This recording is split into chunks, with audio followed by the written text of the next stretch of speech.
7 world powers are looking to counter China with a new project and $100 billion in funding. It's designed as an answer to China's Belt and Road Initiative. We take a closer look at why some call Beijing's Belt and Road Initiative a form of debt trap diplomacy. The US steps up engagement in the Indo-Pacific in an attempt to counter China's growing influence. That's ahead of the next NATO meeting. And a Chinese ambassador told reporters that Beijing is ready to sell aircraft parts to Russia. But Chinese media have largely blocked the story.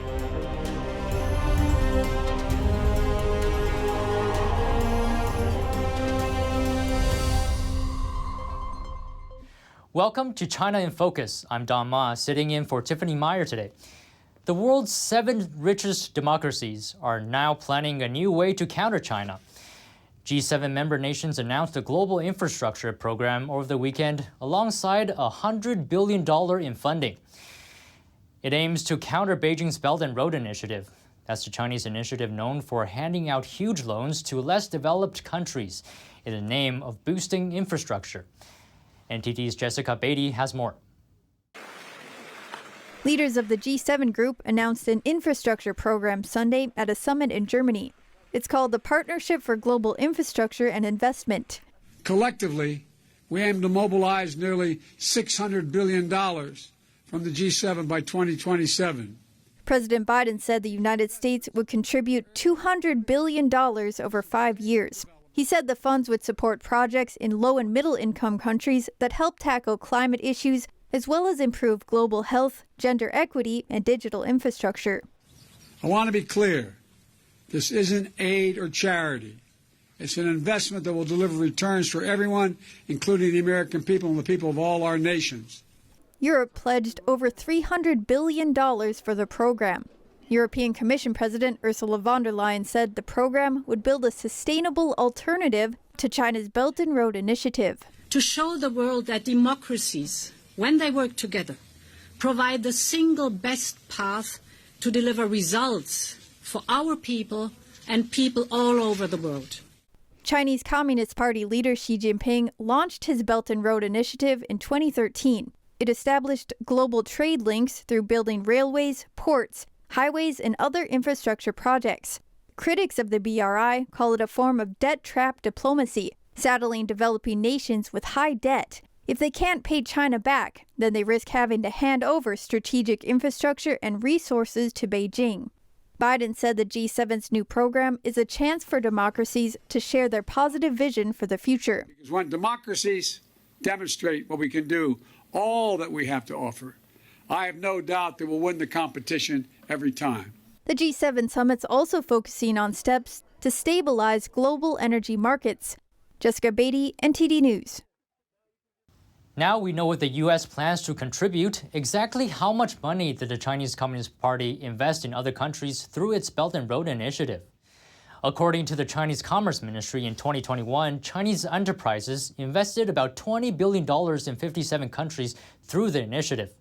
That only refers to direct investment made by private companies and does not include investments made by China's financial sector.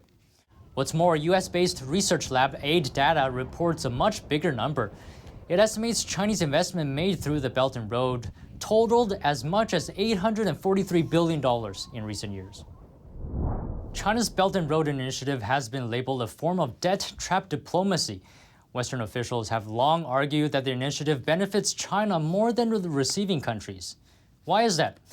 Let's take a look at some examples. Under the Belt and Road, Sri Lanka paid for the construction project of its Hambantota port with $1.1 billion in Chinese loans.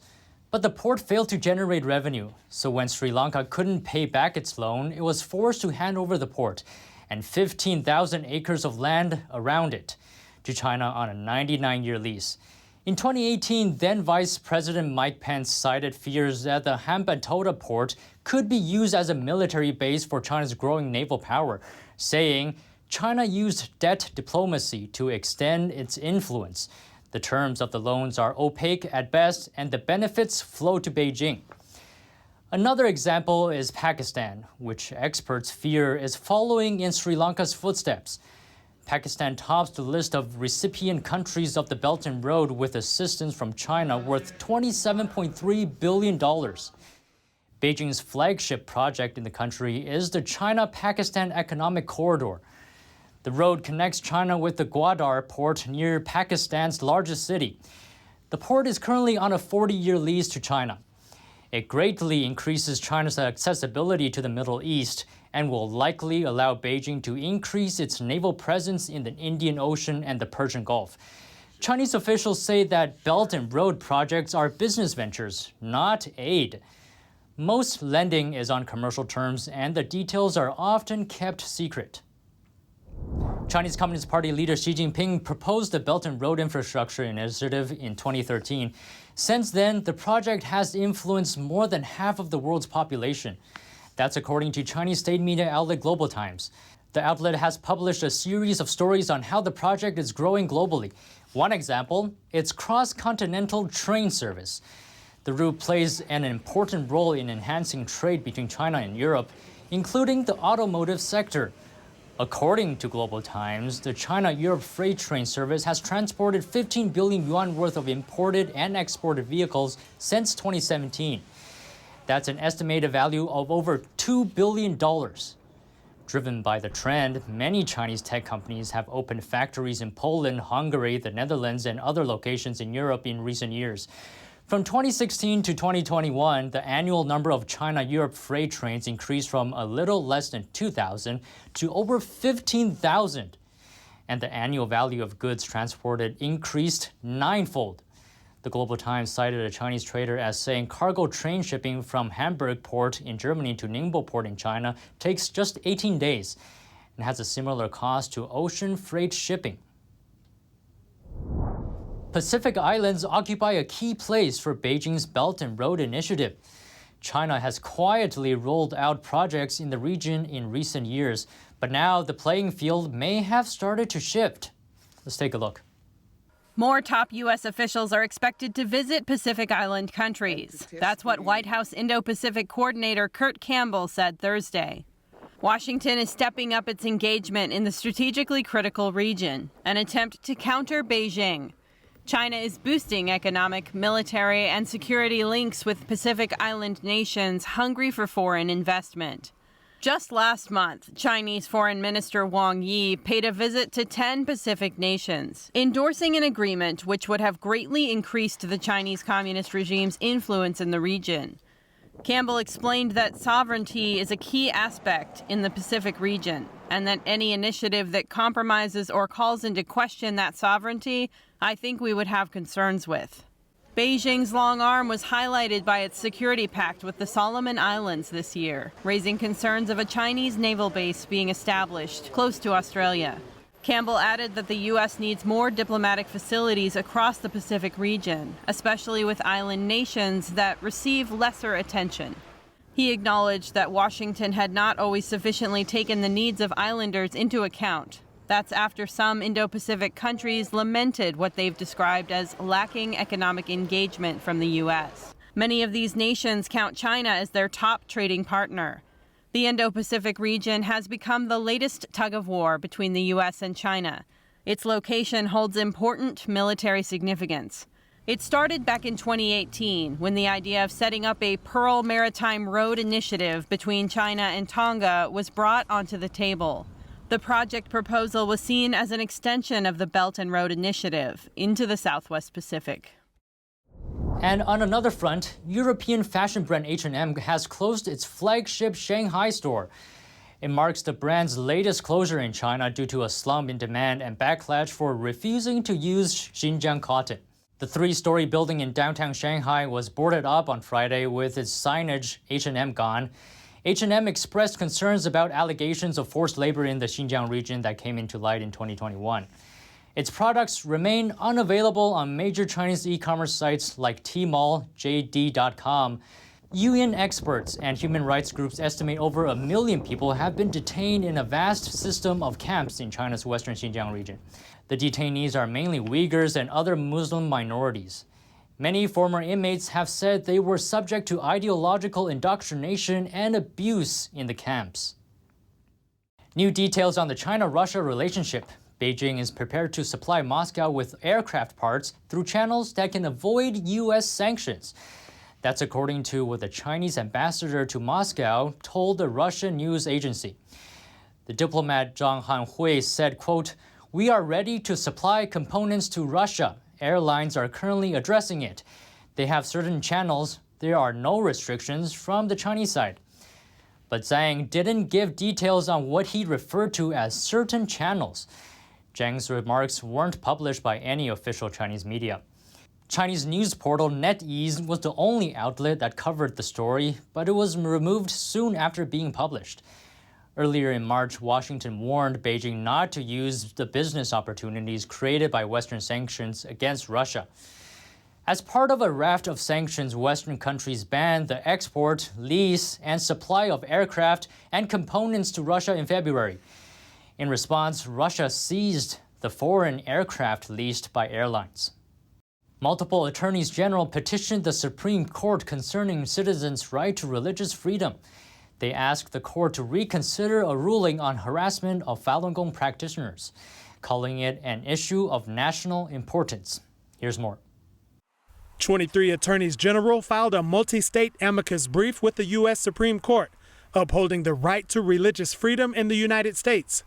According to a press release by Texas Attorney General Ken Paxton's office, the AGs are calling on the highest court to revert a lower court decision. In 2015, 13 residents of Flushing, New York, filed a complaint against the Chinese Anti-Cult Alliance worldwide. Petitioners detailed a 6-year campaign that saw more than 40 beatings, incidents of harassment, and death threats against them. The reason? That they participated in parades on behalf of the Falun Gong meditation practice, handed out related leaflets, or managed a booth with related literature. Freedom of religion in places of religious worship is protected under the Freedom of Clinic Entrance Act. But the U.S. Court of Appeals for the Second Court in New York dismissed the case, holding that the plaintiffs were not protected by the statute. The AGs argue that the lower court narrowly interpreted the term to mean places devoted primarily to religious worship. And by doing so, it unduly narrowed a statute meant to bar the worst acts of violence in many of America's sacred places. The brief also states Falun Gong practitioners are exactly the sort of worshipers one might expect to find safety in a statute like this.